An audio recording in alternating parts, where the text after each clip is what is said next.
Днес ще играем King's Road. Ние сме Крокмен и Locksdawn на 03. И днес ще ви кажем как можете да играете King's Road.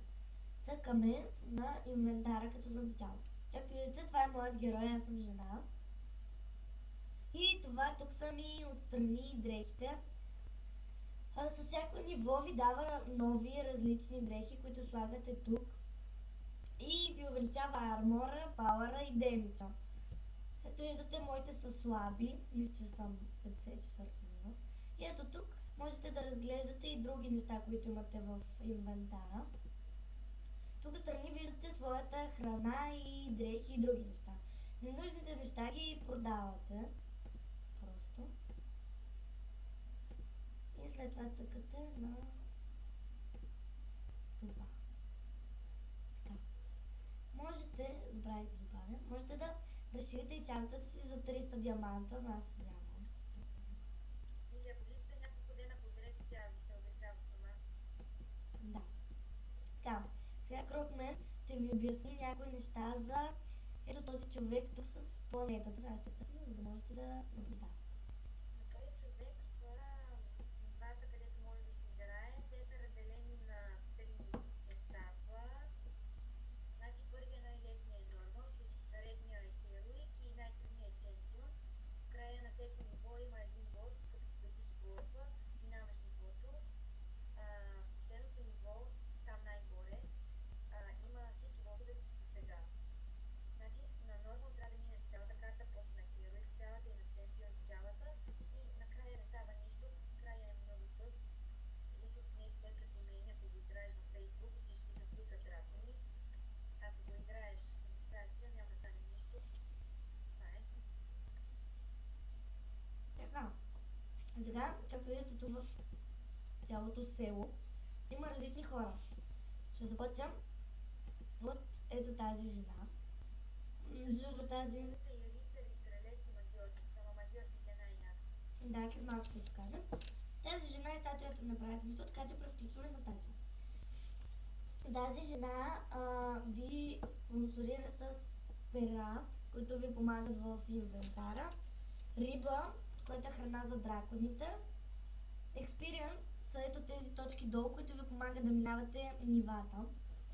Това пак е нещо за драконите, а това са парички, които използвате в някои неща. Идваме на ето този. При този е гадно, защото трябва да чакаш да се зарежда енергията. Имате само по един живот. Енергията се зарежда много бавно. На първия път, като играеш е лесна, на втория вече става много трудно, пък не ми се говори за моят там. Труден е той, добре играете нещо друго. Да. Както виждате, ето тук горе максимума е 30, но се зарежда и с повече, зависи колко време го държиш. И ето това тук са нивата, доста са трудни. Първият път имаш 3 живота. На втория път само един, което е гадното, защото се умира много лесно тези нива. Не сме стигали до последното. Нито до второто и третото. Тази жена не е нужно много често да идвате. Ето, не е нужно да идвате. Виждате? Съединявате неща и... Да, примерно цъкаме на това. Виждате, това са моите дрехи. И примерно слагаме шапката. Ако имате друга шапка, можете да я сложите тук и можете да си направите шапка с повече сила, за да сте по-силни. Така, приключваме на този друг. При тоя пак слагате неща от инвентара ви и те ви дават някой път апгрейдване, някой път не. И прави различни оръжия. Да. При този човек с катинара сега обяснението е много сложно. Значи, в всякакви различни игри ви дава различни неща. И някои неща са заключени за по-голям левел. И както виждате, ето тук има една стрелкичка нагоре, на този пръстен. Той ми е за 55 левел заключен, така че ще изчакам другото ниво и тогава ще мога да го сложа на героя си. Както виждате, стрелкичката показва, че той е по-силен от това, което сте сложили сега. И когато са ви заключени някои неща, можете да ги прибирате ето тук. Това може да се разширява с 240 диаманта. Но аз в момента нямам толкова. Можете да събирате, те се печелят от различни видове. Тук можете да прибирате ненужни неща и просто да ги предавате. При тази жена, сега Крокмен ще ви обясни за нея.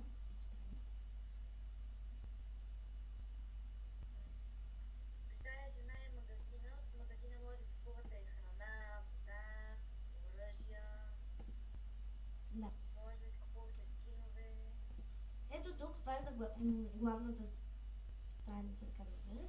Тук са различни магии и разни работи, но те са много скъпи, защото диамантите са много. Понякога може да се събере за тях, понякога не. Тук това са различни неща. После ще обясним за тях. Ето това, тук има някои неща, с които показва различни работи за арената и за други неща. Това са колби, ето тук на първото, които ви помагат в силата. Тук си купувате храна и вода. Както виждате, те са за първи левел и така нататък. Винаги купувайте първото, защото то се пада от най-силните. Ама е най-скъп. Да. Сега минаваме към скиновете, което е много интересно. Скиновете се печелят като ходиш на арената и се печелят ето тези неща, както виждате тук долу. А сега събирам за ето този скин. Сега ще ви го покажа. За ето този скин. Но както виждате, когато арена, трябва да отида да се бия на арената. Така, ако се регистрирате, ако играете от Facebook, т.е. може да, когато минете играта, ви се отключва ето този човек, който владее драконида.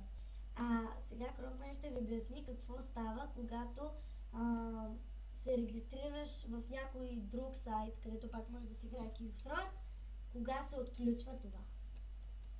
В принцип, ако го играеш в Facebook, биеш играта, ако ти се регистрираш, го имаш. Тук той е човек и ако идваш драконите, може да купуваш дракони, събираш дърва, събираш риба, събираш камъни, килчета събираш, може да се влезеш драконите. Тук може да пускаш драконски войни и има те подобни неща за драконите. Да. Драгонските точки се печелят много трудно и по-друго няма. Тук може да се апгрейдвате смисъл къщите, където ви дават, например, къща с риба, където ти дава, може да се апгрейдваш, къща, където ти дава дърва, може да се апгрейдваш, драконите може да се апгрейдваш до 10 ниво и това горе-долу. Ето, тук са тези разни неща. Това, което сега ви показах, тук отивате да се биете на арената, а тук управляваш дракона. Тук печелиш разни работи и помагаш на дракона. Така, влизаме се в играта. Да. Както Крокмен от началото каза, можеш да бъдеш стрелец, рицар и магиосник.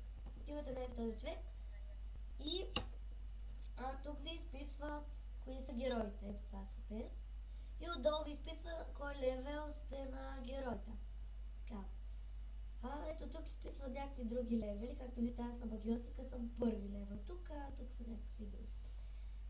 Рицара, на него има за сега. Имам 2 магии, защото не го играя него.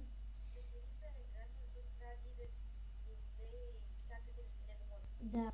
На рицара имам доста магии, но аз съм отключил само тези, защото са най-силните магии и няма смисъл от другите, като са извън полза. Аз играя с магиостника и Крокмен също.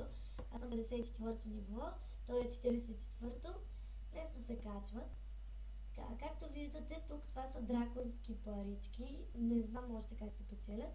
Това са твоите пари и това са диаманти. Лесно се печелят. Диамантите са най-важните за нас. Да. Ето при този човек, Крокмен ще ви обясни какво и кога се прави. При този човекът минаваш нива, ти дава skill points и с тях се апгрейдваш атаки и включваш. Като натиснеш ей там горе, да, тук си апгрейдваш силата, издържливостта, и апгрейдваш си защита, бързина и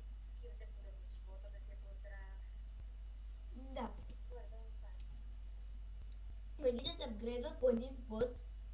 И когато примерно си апгрейдвал някоя ненужна магия, като тази и тази и тази, са много ненужни, може да цъкнеш на Reset Skills. Той иска пари, ефтино е. И можеш, както виждате, аз съм апгрейднала до край най-важните си магии, които използвам най-често и мисля, че са най-силни. Той ти рестартва всички точки. Да, и общо взето това е за магиите. Цъкате на този рицар. И тук дава някакви чантички, с които можете да печелите колби и разни други неща. Тук може също и да пускате да играете нещо някой друг играч, трябва да седете по едни мишени, който струваш най-много мишени печели. Да. Тази... Тази жена ви помага да минавате други неща, особено когато сте били цялата игра и нямате какво да правите, ето тук можете да играете. Дава ето това лъвче. Това лъвче го дава по принцип на края на всяко ниво, което играете при този с планетата и ви дава различни неща, дрехи и такива пособия. Както виждате, давате пари и играете и другите неща. Най-голямото е ето това.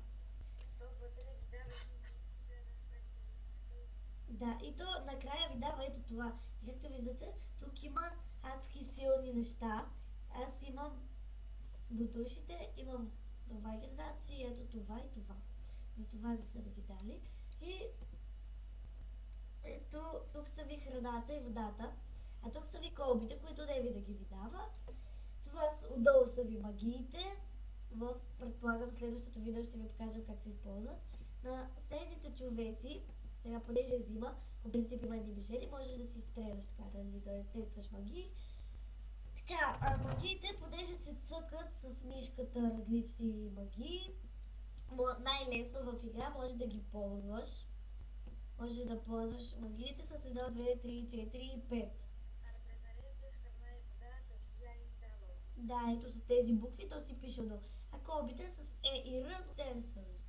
Тук на шоп или на тази нагоре можете пак да презрещате същото.